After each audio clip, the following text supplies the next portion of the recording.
जय महाराष्ट्राच्या या कार्यक्रमामध्ये विश्रांतीनंतर पुन्हा एकदा आपलं स्वागत. या मोर्चामागं काही राजकीय गणित आहेत असं आपल्याला वाटतं का? म्हणजे विशेषतः राजकारणात दुखावलेले घटक त्याच्यामध्ये असण्याची शक्यता आहे. ते आपल्या पक्षातले असतील, अन्य पक्षातले असतील आणि ते सगळे मिळून महाराष्ट्राचे मुख्यमंत्री देवेंद्र फडणवीस यांना कमकुवत करायचा प्रयत्न करत आहेत, असं एक विश्लेषण मांडलं जाते. त्याच्याकडे आपण कसं पाहता? नाही, मला असं वाटतं की मोर्चा जो आहे, मी जसं सांगितलं की 95% लोक स्वयंप्रेरणेने येत आहेत. पण हे खरं आहे की काही लोक, जसं आपण हिंदीत म्हणतो बहती गंगा में हात धो लो, तसा काही लोक प्रयत्न निश्चित करतील. माझ्या पक्षातले करतील असं बिलकुल मला वाटत नाही. पण इतर राजकीय पक्षातले लोक करतीलच, कारण आज ज्या प्रकारे सरकार या ठिकाणी चाललेलं आहे, ज्या प्रकारची कडक भूमिका आम्ही घेतो आहोत, त्यातनं दुखावलेल्या लोकांची संख्या कमी नाही आहे. पण शेवटी माझा सवाल हाच आहे ना की हे सगळे प्रश्न काही मी आल्याने निर्माण झालेले नाही आहेत. मला येऊन अजून 2 वर्षे पूर्ण व्हायची आहेत. अनेक वर्षापासून हे प्रश्न चाललेले आहेत आणि जे राज्यकर्ते वर्षानुवर्ष होते ते राज्यकर्ते प्रश्न सोडवू शकलेले नाहीत. आता आम्ही हा प्रयत्न करतोय की प्रश्न सुटले पाहिजेत. वेगवेगळ्या प्रश्नांवर आम्ही ठाम भूमिका घेतली आहे. आमची एकही भूमिका आज जी भूमिका मांडली जाते त्यापेक्षा विसंगत नाही आहे आणि आम्ही ती कृतीतनं दाखवलेली आहे. मला असं वाटतं की हे ठीक आहे की काही लोकांना असं वाटतं आहे की या माध्यमातनं ते मला हटवू शकतील किंवा माझ्यावर काहीतरी प्रहार करू शकतील, पण त्याने काही समाजाचं बदलणार नाही आहे. म्हणजे उद्या मी गेलो आणि दुसरा आला की तो लगेच बदलू शकेल, किंवा खरं तर 15-15 वर्ष जे राहिले त्यांनी केलं नाही म्हणूनच लोकांनी आम्हाला या ठिकाणी आणलेलं आहे आणि लोकांच्या अपेक्षा आमच्याकडनं आहे. त्याला राजकीय थोडासा अभिनिवेश आणण्याचा प्रयत्न लोक करतात. पण मला असं वाटतं ज्या प्रकारे आज मोर्चेकरांनी एकजुटता दाखवली आहे त्या प्रकारे ते येणार नाही. पण यात मला दुसरी गोष्ट एक सांगावीशी वाटते. काल मी आता आमच्या विखे पाटलांचं देखील स्टेटमेंट ऐकलं. मी तर पहिली चर्चा जी केली ती पक्षातल्या लोकांशी केली, मंत्र्यांशी केली. आज माझ्या मंत्रिमंडळातल्या निम्म्यापेक्षा जास्त मंत्री मराठा समाजाचे आहेत. माझ्या आमदारांपैकी निम्म्यापेक्षा जास्त आमदार मराठा समाजाचे आहेत. मी त्यांच्याशी चर्चा केली आणि त्या चर्चेनंतर मी सांगितलं की मी विरोधी पक्षाशी करणार आहे, सगळ्या सामाजिक संघटनांशी करणार आहे. लोकशाहीमध्ये चर्चेशिवाय प्रश्न सुटतील कसे? आता काही लोक असं म्हणतात की आम्ही सरकारशी चर्चाच करणार नाही. मग प्रश्न सुटतील कसे? जर सरकार सकारात्मक आहे, सरकार चर्चा करायला तयार आहे, तर मोर्चा काढल्यानंतर त्या मोर्चातनं आपल्याला जे अपेक्षित आहे, जो आपला आक्रोश आहे, लोकशाहीने सरकारला ते अधिकार दिले आहेत की तो सोडवण्याच्या दृष्टीनं. त्यामुळे आम्ही चर्चाच करणार नाही किंवा सरकारकडे चर्चा करायला कोणी गेलं तर तो बेईमान आहे अशा प्रकारची भूमिका मांडायची किंवा मराठा समाजात कोणीतरी फूट पाडताय.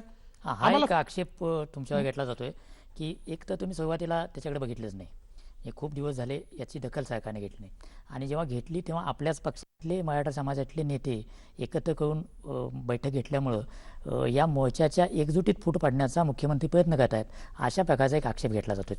नाही, मला पहिल्यांदा असं वाटतं की पहिल्या मोर्चाचीच मी दखल घेतली आणि त्याच्यानंतर इकडे तिकडे नाही, आठवले साहेबांचा जो सत्कार झाला त्याच सत्कारामध्ये मी स्वतः बोललो आणि संपूर्ण दलित समाजासमोर बोललो की या मोर्चाचा वेगळा अर्थ काढू नका, हा काही तुमच्या विरोधातला मोर्चा नाही आहे. आणि त्यामुळे त्याची दखल घेतली नाही असं नाही आहे. मला कधी कधी आश्चर्य वाटतं की दखल घ्यायची म्हणजे काय, चर्चा करायची ना. चर्चेला समजा मी म्हटलं की चर्चा करायची तर कोणीतरी उठून म्हणणार की हा फूट पाडाचा हे आहे, आम्हाला चर्चा कशी करायची, आम्ही सरकारसोबत चर्चा करणार नाही. चर्चा केली नाही तर म्हणायची की सरकार दखलच घेत नाही. मला असं वाटतं की बहुतांश समाजाला प्रश्न सोडवण्यामध्ये रस आहे, पण दुर्दैवाने काही नेत्यांना तो सोडवण्यामध्ये रस नाही आहे. आणि त्याच्यामुळे मी तर पहिल्याच बैठकीनंतर सांगितलं की आज मंत्र्यांशी चर्चा केली आहे, उद्या वेगवेगळ्या पक्षांची करणार आहे, सगळ्या सामाजिक संघटनांची करणार आहे, दलित नेत्यांची देखील मी करणार आहे, कारण त्यातनंच हे प्रश्न सुटणार आहे. मला असं वाटतं की माझी विनंती आहे, राजकीय नेत्यांनी आज प्रगल्भता दाखवण्याची आवश्यकता आहे. समाज शांतपणे मोर्चे काढतोय, त्याचा दबाव मोठा आहे, पण त्यातनं हे सगळं होत असताना महाराष्ट्रातली जी सामाजिक घडी आहे ती घडी विस्कटू नये. महाराष्ट्रामध्ये दलितेतर संघर्ष किंवा मराठा आणि दलित संघर्ष किंवा अशा प्रकारचा कुठलाही संघर्ष हा महाराष्ट्राला चांगला नाही आहे, हा येऊ नये, हा होणार नाही मला माहिती आहे. पण ही प्रगल्भता जर नेत्यांनी दाखवली नाही आणि अशा परिस्थितीमध्ये जर सगळे राजकारण करत राहिले तर हे दुर्दैवी आहे. ही परिस्थिती, मला सांगा, ही सगळे प्रश्न केवळ सरकारचे नाही आहेत, समाजाचे प्रश्न आहेत. सरकार एक माध्यम आहे, त्यामुळे जर सगळ्या नेत्यांनी याच्यावर राजकारण करण्याच्या ऐवजी एकत्रित बसून हे सोडवले आणि सरकार जर सकारात्मक आहे, सरकार त्यामध्ये लक्ष घालायला तयार आहे, मला असं वाटतं की याचं राजकारण होऊ नये, चर्चेतनं हे सगळे प्रश्न सुटतील असा मला विश्वास आहे. याचा अर्थ असा लावायचा की आपण सगळ्यांशी चर्चा करायला तयार आहात, म्हणजे विरोधी पक्ष असतील किंवा मराठा समाजाचे जे संघटक आहेत आता, कारण त्याला कोणी नेता नाही आता, की एक नेता आणि त्याच्या आदेशानं चालले अशी काही परिस्थिती नाही आहे. हे जिल्हानिहाय काही लोक ऑर्गनाईज करतात, तर या सगळ्यांशी बोलायची आपली तयारी आहे. निश्चित तयारी आहे. मी तर जिल्हानिहाय देखील बोलायला तयार आहे. मी मंत्र्यांचा गट तयार करून विरोधी पक्षाचे लोक घेऊन त्यांना एम्पॉवर करून प्रत्येक जिल्ह्यात त्यांनी जावं आणि मोर्चाचं आयोजन करणारे जे जे लोक होते, शेवटी मोर्चा जरी लाखोंचा असला तरी ऑर्गनाईज करणारे 200-300 प्रमुख संघटक आहेत, कुठे 50 आहेत, कुठे 100 आहेत, त्या प्रत्येकाशी चर्चा करायला आम्ही तयार आहोत, त्यांचं म्हणणं ऐकून घ्यायला तयार आहोत आणि केवळ चर्चेकरता चर्चा नाही तर त्याच्यावर काहीतरी ठोस उपाययोजना झाली पाहिजे, ही आमची मानसिकता आहे.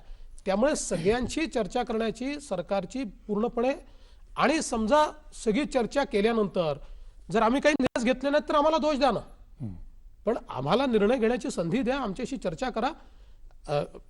अनेक वेळा सरकारमध्ये काम करतोय याचा अर्थ आम्हालाच सगळं समजतं, आम्हाला सगळी अक्कल आहे असं आमचं बिलकुल मत नाही आहे.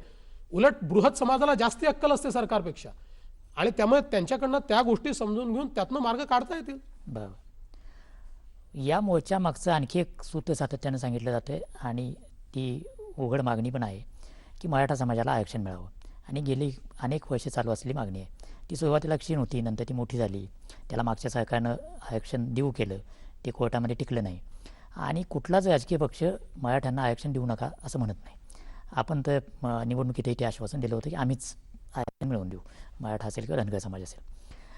तर आत्ता ह्या विशेषतः म्हणजे ज्या 95% तुम्ही उल्लेख केला त्यातले बहुतेक आणि विशेषतः तरुण मुलं, त्यांची अगदी उघड मागणी आहे की आम्हाला आरक्षण मिळालं पाहिजे, कारण एक संधीचा आणि मुद्दा आहे तो. तर आत्ता ज्या ठिकाणी आरक्षणाचा मुद्दा अडकलेला आहे तिथून तो पुढे नेण्यासाठी आपण काय पावलं टाकता? पहिली गोष्ट अशी आहे की माझं एक ठाम मत आहे की मराठा समाजाला आरक्षण मिळालंच पाहिजे, ते आवश्यक आहे, आणि ही मागणी राजकीय नाही, ही खरोखर सामाजिक मागणी आहे. आपण बघा, गेल्या सरकारने आरक्षण दिलं, कधी दिलं हो?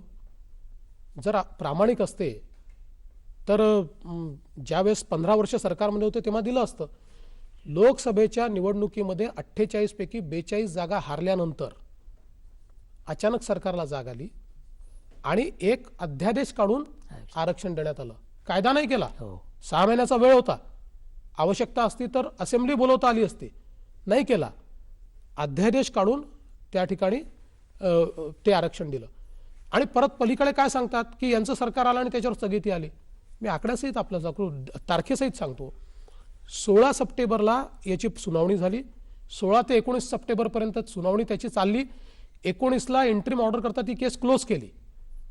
त्याच्यानंतर थेट 14 नोव्हेंबरला त्याच्यावर निकाल आला.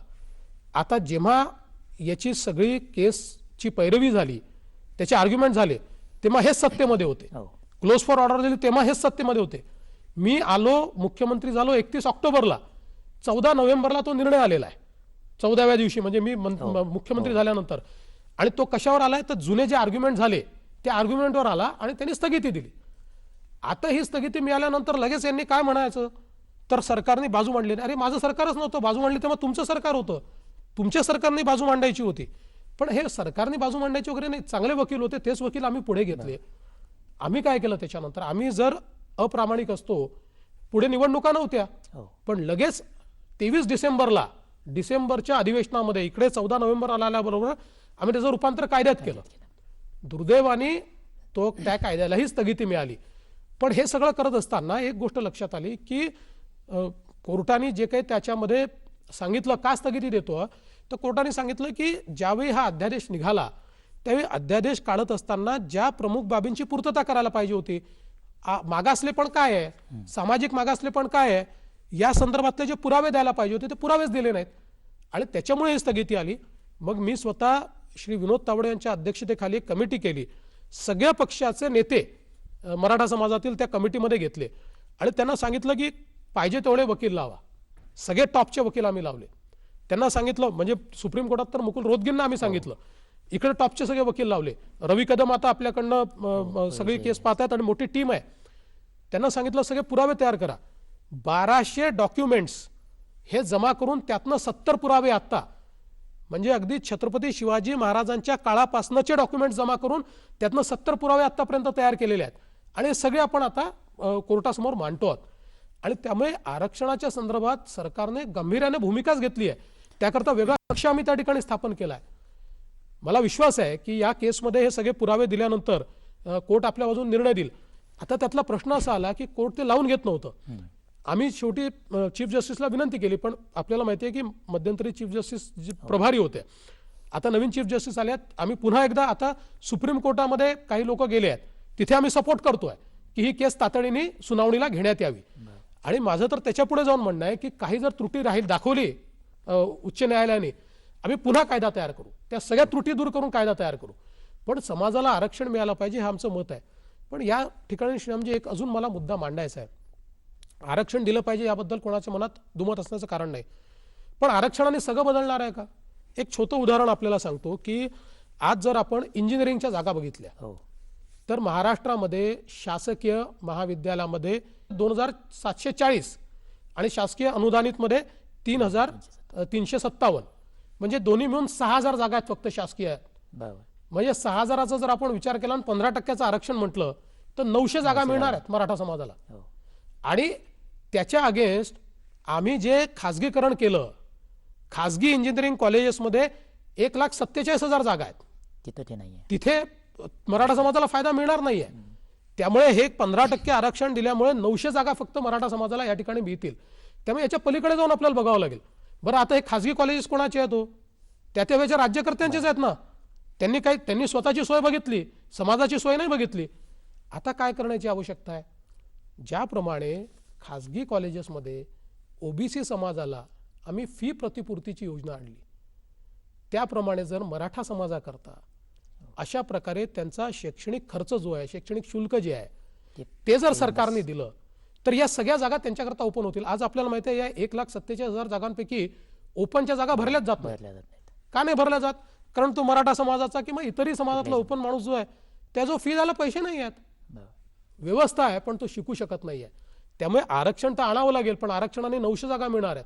उरलेल्या 50,000 जागा ज्या मराठा समाजाला पाहिजे असतील त्याकरता व्यवस्था उभी करावी लागेल. माझं सरकार ती व्यवस्था उभी करण्याचा विचार करते. नोकऱ्यांचा विचार करा तुम्ही. आता आपण जर बघितलं, मी गेल्या 2 वर्षाचे आकडे घेतले तर शासकीय व्यवस्थेतनं 50,000 नोकऱ्या तयार झाल्या आहेत. 15%चा विचार केला तर 7,500 नोकऱ्या होतात. आता केवळ 7,500 नोकऱ्या आरक्षणाने जर मराठा समाजाला मिळणार असतील तर त्यातनं मराठा समाजाचं भलं होणार आहे का? त्या 7,500 मिळाल्याच पाहिजे, त्या मिळू नये असं माझं मत नाहीये.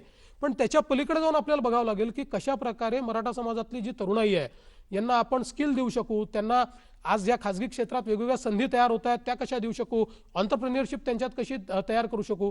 आज आपण बघितलं तर मराठा समाजामध्ये उद्योगाच्या क्षेत्रात अनेक चांगले लोक आहेत, प्रस्थापित आहेत, त्यांची अपेक्षा आहे. मग आज आपण अण्णासाहेब पाटील आर्थिक विकास महामंडळासारखं एक महामंडळ केलं जे डिफंड करून ठेवलं आहे. आज त्या महामंडळाच्या माध्यमातून आपण अशा काही स्कीम्स चालू करू शकतो का की ज्या स्कीम्समधनं आम्ही मराठा एंटरप्रेन्युअर तयार करू शकू, त्यांना स्वयंरोजगार देऊ शकू. आणि म्हणून मला असं वाटतं की समाजाला सत्य सांगितलं पाहिजे की आरक्षण आवश्यक आहे, पण आरक्षणाने सगळ्या समस्या संपणार नाही आहे, तर त्याच्या पलीकडे जाऊन काही गोष्टी करण्याची आवश्यकता आहे आणि माझ्या सरकारची तयारी आहे. आता घेऊया एक छोटीशी विश्रांती. विश्रांतीनंतर हा संवाद असाच पुढे सुरू राहील.